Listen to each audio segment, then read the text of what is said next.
In this introductory video, you'll learn what Bitcoin is and how today's two most popular versions of Bitcoin differ from each other. As its name suggests, Bitcoin is an electronic currency. But unlike government-issued currencies, there is no single entity that issues Bitcoin or is in charge of processing its transactions. Before Bitcoin, it was not possible to make electronic payments without the help of a third party, like a bank or payment processor.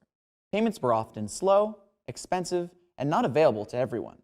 To solve those problems, Bitcoin operates without a trusted third party. Instead, it works as a purely peer-to-peer electronic currency, meaning that payments are sent directly from one person to another. How does that work? Simply put, computers all over the world use mathematical functions to independently verify all Bitcoin transactions, which are then added to a public, permanent list of transactions called the blockchain. The blockchain is stored on all of those computers and works as a secure, universal record of who owns what. Early on in Bitcoin's history, there were very few transactions being processed by the network. But as time went on, more and more people started using Bitcoin, and so the number of transactions to be processed went up too. Eventually, the Bitcoin network needed to be updated to keep transactions fast, cheap, and reliable.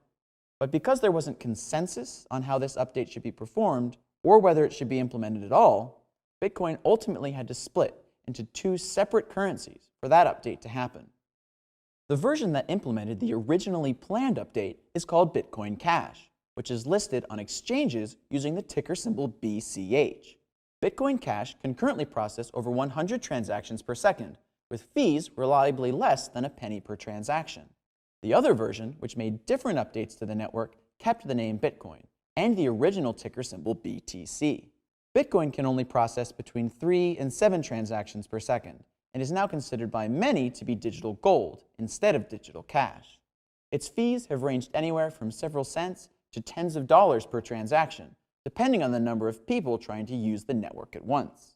You can get started with Bitcoin or Bitcoin Cash today by downloading our free wallet app at wallet.bitcoin.com.